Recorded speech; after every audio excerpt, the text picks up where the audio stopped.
आपका आज स्वागत है। मैं डॉक्टर सत्य प्रकाश सिंह पुनः आपके समक्ष उपस्थित हूं।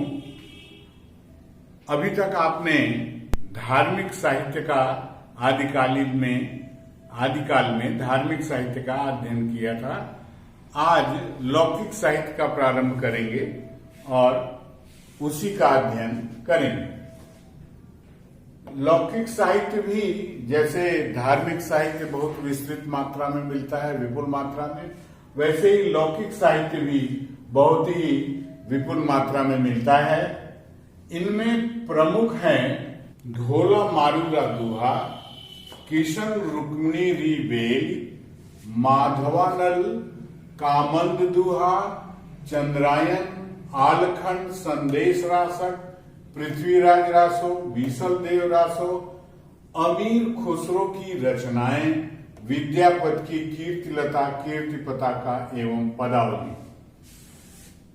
इतनी रचनाएं मिलती हैं, लेकिन जो इसमें प्रथम कवि माने जाते हैं वो अमीर खुसरो माने जाते हैं। हम अमीर खुसरो की विशेषताओं, रचनाओं का विश्लेषण से इसको प्रारंभ करेंगे। अमीर खुसरो का वास्तविक नाम अब्दुल हसन था।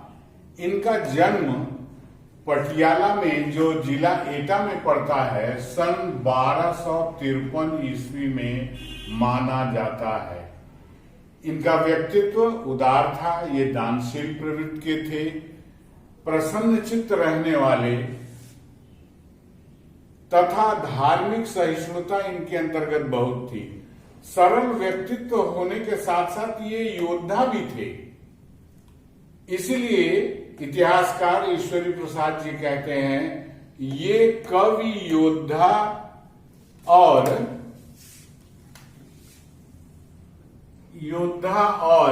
क्रियाशील मनुष्य थे। अमीर खुसरो के गुरु निजामुद्दीन औलिया थे। सन 1334 में तत्कालीन शासक के साथ बंगाल गए थे। वहीं गुरु की मृत्यु का समाचार इनको मिला और ये बहुत अधिक शोकग्रस्त हुए। तुरंत वहां से लौटने के बाद गुरु की कब्र के पास आकर इन्होंने मूर्छित होते होते ये दोहा कहा, जो बहुत प्रसिद्ध है आज भी। गोरी सोवे सेज पर, मुख पर डारे केस, चल खुसरो घर आपने, रैन भई चौदेश। उसी वर्ष ये बीमार पड़े। अपने गुरु के बहुत अच्छे शिष्यों में थे।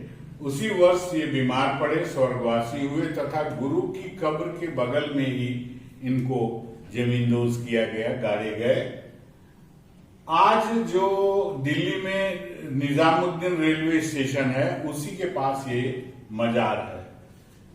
रचनाएं, इनकी रचनाएं कुल मिलाकर 99 मानी जाती है, अर्थात इन्होंने 99 ग्रंथों की रचना की थी।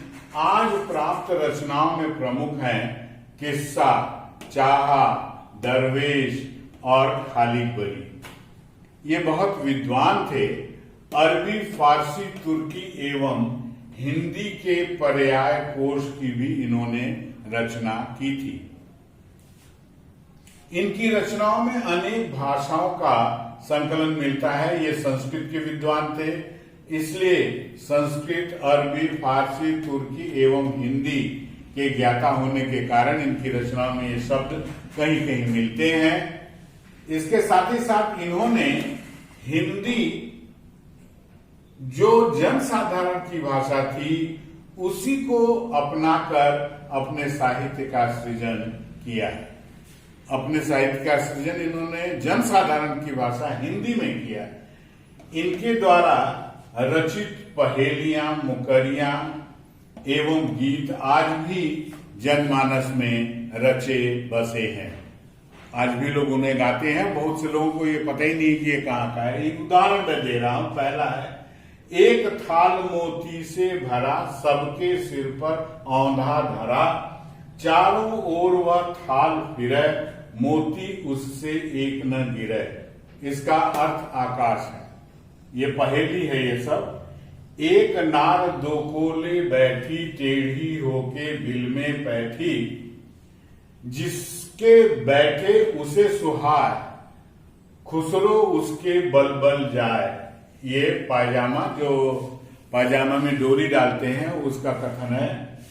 फिर अगली है, एक नार ने अचरज किया, सांप मार पिंजरे में दिया, ज्यों ज्यों सांप ताल को खाए, सूखे तार सांप मर जाए।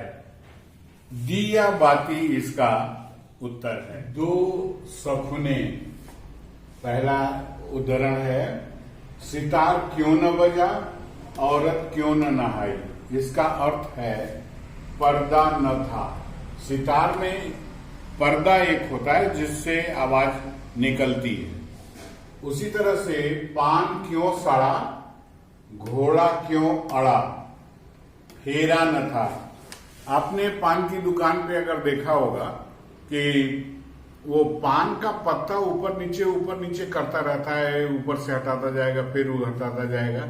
अगर ऐसा वो न करे तो एक ही दिन में पान सड़ जाएगा। उसी तरह घोड़े को भी फेरा लगाना पड़ता है, बार बार चलाना पड़ता है, नहीं तो वो बेकार हो जाएगा। अगली बात है मुकरियां, एक अलग तरह की रचना है।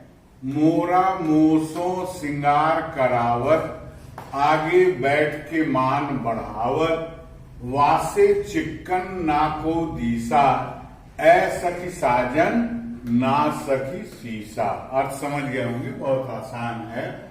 फिर ढकोसले, खीर पकाई जतन से, चरखा दिया जलाए, आया कुत्ता खा गया, बैठी ढोल बजाए। कार्य करने की जो गंभीरता है उसके ऊपर है कि एक ओर तो उसने अपनी अंगीठी पर खाद्य सामग्री रख रखी है पकाने के लिए, लेकिन उसकी चिंता न करके वो अपने आनंद के लिए दूसरा काम करने लगी, जिसकी वजह से वह खाद्य सामग्री खत्म हो गई, जल गई। अब आगे साहित्यिक महत्व या इसे कहें कि साहित्यिक देन या उनकी रचनाओं का महत्व बहुत साफ साफ है। तलवारों की झंकार एवं स्त्री प्रेम प्रसंगों अर्थात श्रृंगारिक प्रसंगों के बीच हिंदी भाषा एवं साहित्य को नई दिशा दी। यही कारण है कि इन्हें हिंदी का प्रथम कवि मानते हैं। तात्पर्य है कि इन्होंने वीर रसात्मक या प्रेम श्रृंगार वाली निहित लौकिक रचनाओं को नहीं रचा है। आगे उसका और है विस्तार। आत्मानुभूति के अनुसार जैसी उनकी अनुभूति हुई, स्वच्छंद भावाभिव्यक्ति इनकी रचनाओं की विशेषता है। दूसरी बात, आनंद विनोद एवं चाटुकारिता रहित, चाटुकारिता बिल्कुल नहीं है, निडर अभिव्यक्ति इन्होंने की है। जन सामान्य के लिए साहित्य रचना किया है। चारण कवियों की तरह से दरबारी राजाओं के लिए इन्होंने जो है रचना नहीं की है, जन सामान्य के लिए किया है। नित्य प्रति व्यवहार में आने वाली भाषा हिंदी का विशेष प्रयोग किया है, जो इनकी मुख्य विशेषता है। तत्कालीन लौकिक जीवन की झांकी इनकी रचनाओं में प्राप्त होती है। खुसरो ने 11 शासकों, राजाओं या शासकों को दिल्ली की गद्दी पर चढ़ते उतरते देखा था। अर्थात इनके समय में 11 राजा चढ़े और राजगद्दी प्राप्त किए। अतः इनकी रचनाओं का ऐतिहासिक महत्व भी है। अतः इनकी रचनाओं का ऐतिहासिक महत्व भी है। उच्च कोटि के संगीतकार थे। यही कारण है कि इन्होंने नए नए रागों का जन्म दिया नए नए राग के जन्मदाता रहे, तथा कव्वाली या कौल, कौल उस समय कहते थे, आज आप कव्वाली कहते हैं, तथा सितार के जन्मदाता ये माने जाते हैं, सितार के जन्मदाता ये माने जाते हैं। रचनाओं में उक्ति वैचित्र के साथ साथ रसात्मकता मिलती है, इसीलिए इनकी रचनाएं प्रभावशाली हैं। आज भी रचनाओं की जीवंतता का कारण जन सामान्य की भाषा तथा राग युक्त संगीतमयता है। तात्पर्य समझ गए होंगे कि भाषा एकदम सामान्य है और संगीतमयता है। भारतीय वास्तुकला, धर्म एवं संस्कृति की इन्होंने भूरि भूरि प्रशंसा की है, सराहना की है। अमीर खुसरो की इन्हीं सब विशेषताओं को देखकर अनेक विद्वानों ने अपना अपना मत दिया है। आगे उसका उल्लेख है, उद्धरण के रूप में यह अति महत्वपूर्ण होता है।